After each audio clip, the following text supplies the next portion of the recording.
കുറച്ച് ദിവസമായിട്ട് സോഷ്യൽ മീഡിയയിൽ നടന്നുകൊണ്ടിരിക്കുന്ന ചർച്ചകൾ കുവൈത്ത് ബാങ്ക് ലോൺ തട്ടിപ്പുമായിട്ട് ബന്ധപ്പെട്ടിട്ടുള്ള ചർച്ചകളാണ്, പ്രത്യേകിച്ചിട്ട് കുവൈറ്റിൽ. അതിൽ കുറെ തെറിവിളികളും കുറെ വാദപ്രതിവാദങ്ങളും അതുപോലെ തന്നെ കുറെ വെളുപ്പിക്കലും ഇങ്ങനെയൊക്കെ വീഡിയോസ് വരുന്നുണ്ട്. ഇതിന്റെ വീഡിയോസ് ആദ്യമായിട്ട് വന്നത് ഏഷ്യാനെറ്റ് ന്യൂസിലാണ്. അതിന് ശേഷം മറ്റു മലയാള ചാനലിലും ഒക്കെ വന്നു. അപ്പൊ എന്താണ് ഇതിന്റെ നിജസ്ഥിതി, എന്താണ് ഇതിന്റെ സത്യാവസ്ഥ, നമുക്കൊന്നൊന്ന് വിശദമായിട്ട് നോക്കിയാലോ. എല്ലാവർക്കും SVR കുവൈത്തിന്റെ മറ്റൊരു വീഡിയോയിലേക്ക് സ്വാഗതം. ഞാൻ NM കുഞ്ഞി, കുവൈത്തിൽ നിന്നും. ഇതുമായി ബന്ധപ്പെട്ട് ഞാനും ഒരു വീഡിയോ ചെയ്തിട്ടുണ്ടായിരുന്നു. ആ വീഡിയോ ചെയ്തപ്പോൾ അതിന് താഴെ കുറച്ച് തെറി കമന്റ്, അതുപോലെ തന്നെ കുറെ വെല്ലുവിളികൾ, അതുപോലെ തന്നെ കുറെ നെറ്റ് കോള്, തെറിവിളികൾ, ഇതൊക്കെ ഉണ്ടായിരുന്നു. അപ്പോൾ ഞാൻ കഴിഞ്ഞൊരു വീഡിയോ ചെയ്തിട്ടുണ്ടായിരുന്നു, അതായത് ഹോം നേഴ്സുമായി ബന്ധപ്പെട്ടുള്ള ഒരു വീഡിയോ ചെയ്തിട്ടുണ്ടായിരുന്നു. അന്ന് ഞാൻ ആ വീഡിയോ ചെയ്തത് വെച്ചെങ്കിൽ, ഇവിടെ നഴ്സിംഗ് പഠിച്ച് വന്ന ആൾക്കാർക്ക് ഇവിടെ ജോലി കിട്ടുന്നില്ല, ഇവിടെ നഴ്സിംഗ് പഠിക്കാത്ത ആൾക്കാർ വ്യാജമായിട്ട് നഴ്സിംഗ് സർട്ടിഫിക്കറ്റ് ഉണ്ടാക്കിയിട്ട് ഇവിടെ ജോലിക്ക് പോകുന്നുണ്ട്, അത് ശരിയല്ല എന്ന് പറഞ്ഞിട്ടാണ്. അന്ന് കുറെ ആൾക്കാർ എൻ്റെ ആ വീഡിയോക്ക് കുറെ സപ്പോർട്ട്, കുറെ ലൈക്ക്, കുറെ കമന്റും ഒരു ഭാഗത്ത് തെറിവിളികളും ഉണ്ടായിരുന്നു. അപ്പൊ ഞാനന്ന് പറഞ്ഞിരുന്നു, എനിക്ക് കുറച്ച് ആൾക്കാരെ സന്തോഷിപ്പിച്ചിട്ട് മറ്റാൾക്കാരെ വെറുപ്പിച്ചിട്ട് അങ്ങനെ ഒരു വീഡിയോ ഒന്നും ചെയ്യാൻ വേണ്ടി എനിക്ക് പറ്റത്തില്ല. ഉള്ള കാര്യം സത്യസന്ധമായിട്ട് ഞാൻ പറയും. ഞാൻ ആരുടെ ഭാഗത്തും പക്ഷം ചേർന്നല്ല വീഡിയോ ചെയ്യുന്നത്. സത്യം എന്താണ് അതാണ് ഞാൻ ചെയ്യാറ് എന്ന് ഞാൻ പറഞ്ഞിരുന്നു. അന്ന് സപ്പോർട്ട് ചെയ്ത ആൾക്കാരൊക്കെ കുറച്ച് ആൾക്കാർ ഇപ്പൊ ഈ നഴ്സുമായി ബന്ധപ്പെട്ടുള്ള ഈ ഒരു വീഡിയോക്ക് കുറച്ച് തെറികൾ എഴുതിയിട്ടുണ്ടായിരുന്നു. എന്തേലും ആകട്ടെ, അത് കല്ലുകല്ല്. അപ്പൊ ഇതിന്റെ നിജസ്ഥിതി എന്തെന്ന് നമുക്ക് നോക്കാം. അതായത് കുവൈറ്റില് ഇന്ത്യയിൽ നിന്നൊക്കെ നഴ്സുമാർ വരാൻ വേണ്ടി തുടങ്ങിയിട്ട് കുറേ വർഷങ്ങളായി. ഈ ബാങ്ക് ലോൺ എടുക്കുന്നതും കുറേ വർഷങ്ങളായി. മാന്യമായ രീതിയിൽ ലോൺ എടുത്ത് വീട് വെച്ച ആൾക്കാരുണ്ട്, കൃഷിസ്ഥലം വാങ്ങിച്ച ആൾക്കാരുണ്ട്, ബിസിനസ് ചെയ്ത ആൾക്കാരുണ്ട്. അവരൊക്കെ മാന്യമായി അത് അടച്ച് ക്ലിയർ ആക്കിയിട്ട് പോയ ആൾക്കാരുണ്ട്. അങ്ങനെയൊക്കെ ഇവിടെ നടക്കുന്നുണ്ട്. ഇതിനു മുമ്പൊന്നും ഇതുമായി ബന്ധപ്പെട്ടുള്ള ഒരു ഇഷ്യൂസോ കാര്യങ്ങളോ ഒന്നും ഉണ്ടായിരുന്നില്ല. ഇത് ഇപ്പോഴാണ് വന്നത്. അതായത് 2015 കാലഘട്ടത്തില് കുവൈറ്റിൽ കുറച്ച് നഴ്സുമാർ വന്നിട്ടുണ്ടായിരുന്നു. നാട്ടിൽ വലിയ എക്സ്പീരിയൻസ് ഇല്ലാത്ത ആൾക്കാർ, അതായത് ഈ ജാബ്ര ഹോസ്പിറ്റൽ ഓപ്പൺ ചെയ്യുന്ന സമയത്ത് അതിൽ കുറച്ച് ആൾക്കാരൊക്കെ ഇവിടെ വന്നതിന് എന്തിനെന്ന് വെച്ചെങ്കിൽ, കുറച്ച് ആൾക്കാർ, എല്ലാവരും അല്ല, അവർ വന്നത് എക്സ്പീരിയൻസിന് വേണ്ടിയിട്ട്. പ്രത്യേകിച്ചിട്ട് യൂറോപ്പിലൊക്കെ പോകുമ്പോൾ ഗൾഫ് എക്സ്പീരിയൻസ് ഉണ്ടെങ്കിൽ അവർക്ക് അവിടെ ജോലി കിട്ടാൻ എളുപ്പമാണ്. അങ്ങനെ വരുന്ന ആൾക്കാരുണ്ട്. 5 വർഷം ഇവിടെ ജോലി ചെയ്തിട്ട് ഇവിടുന്ന് പോകാൻ വേണ്ടിയിട്ട്. എന്നിട്ട് അവിടെ പോയിട്ട് ഇരുന്നിട്ട് ഈ നാടിനെ, ഈ ഗൾഫിനെയും ഈ GCCനെയും കുറ്റം പറയും ചെയ്യും. അങ്ങനെ ഉണ്ട് ആൾക്കാരുണ്ട്.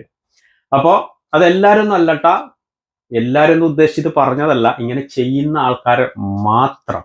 അപ്പൊ 2015 വന്ന കൂട്ടത്തിലാണ് ഇപ്പൊ ലോൺ എടുത്തിട്ട് കൂടുതൽ ആൾക്കാർ പോയിട്ടുള്ളത്. പിന്നെ ഒരു വീഡിയോയിൽ കണ്ടിരുന്നു, അതായത് നേഴ്സുമാരുണ്ടായിരുന്നു, മറ്റുള്ള ആൾക്കാരുണ്ടായിരുന്നു, മറ്റുള്ള ആൾക്കാരുടെ പേരോ കാര്യങ്ങളോ ഒന്നും ഇല്ല എന്ന്.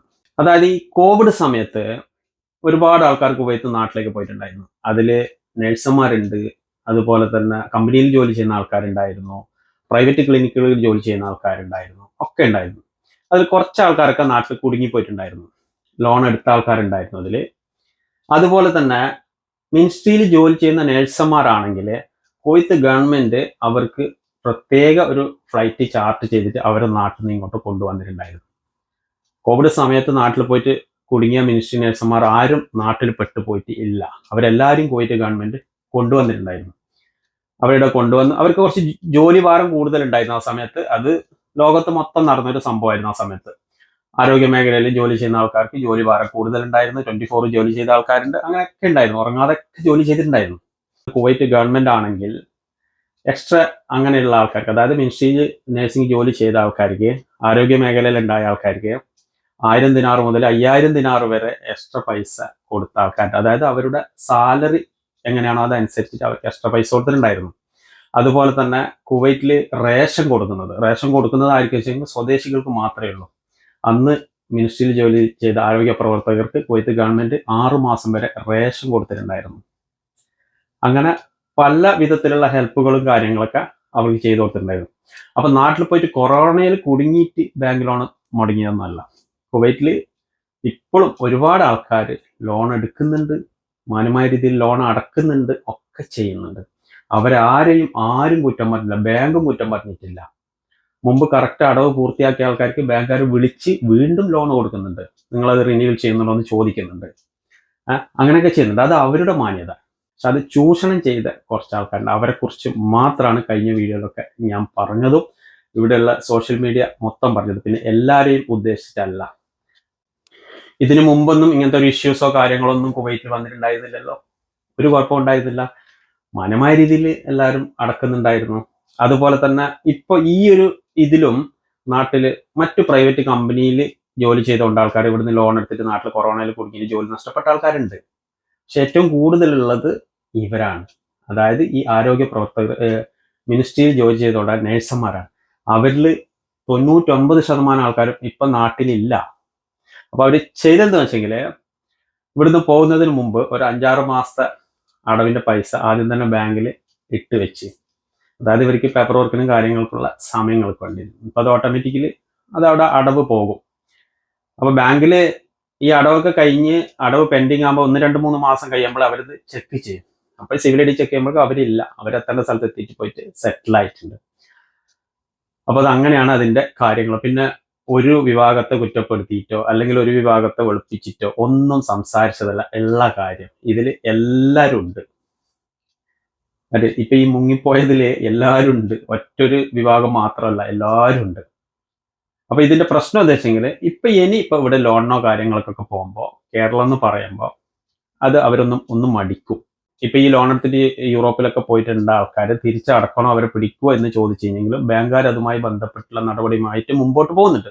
അപ്പൊ അവരെങ്ങനെ നാട്ടിൽ അവര് അതുമായി ബന്ധപ്പെട്ട് കേസ് ഫയൽ ചെയ്തിട്ടുണ്ട്. അതുപോലെ തന്നെ അവര് ഈ ലോൺ എടുത്ത ആൾക്കാർ ഏത് രാജ്യത്താണോ ഉള്ളത് ആ രാജ്യത്തെ കുവൈത്ത് എംബസിയുമായി ബന്ധപ്പെട്ട് അവിടുത്തെ എംബസിയുമായി ബന്ധപ്പെട്ടിട്ട് അവരെ തിരിച്ചു പിടിക്കാൻ വേണ്ടി നോക്കും. അതിനുള്ള ശ്രമങ്ങൾ അവർ നടത്തുന്നുണ്ട്.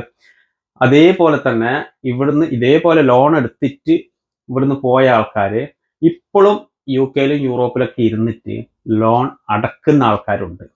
അപ്പുറപ്പെട്ട സുഹൃത്തുക്കളെ, ഇതാണ് ഇതിന്റെ നിജസ്ഥിതി. അപ്പോൾ ഗൾഫ് ബാങ്കുമായി ബന്ധപ്പെട്ടിട്ട് അതിന്റെ ഭാഗത്ത് നിന്ന് വന്ന ഇൻഫർമേഷൻ കാര്യങ്ങളൊക്കെ അവർ ഇതുമായി ബന്ധപ്പെട്ട് അവരുടെ പൈസ അവർ തിരിച്ചു പിടിക്കും. അതിന്റെ നടപടിയുമായിട്ട് മുമ്പോട്ട് പോകുന്നുണ്ടെന്നാണ് അറിയാൻ വേണ്ടി കഴിഞ്ഞത്. അപ്പൊ ഇനി നമുക്ക് നല്ലൊരു വീഡിയോ ആയിരുന്നവർ എല്ലാവരുടെ സുഹൃത്തുക്കൾക്കും നന്ദി, നമസ്കാരം.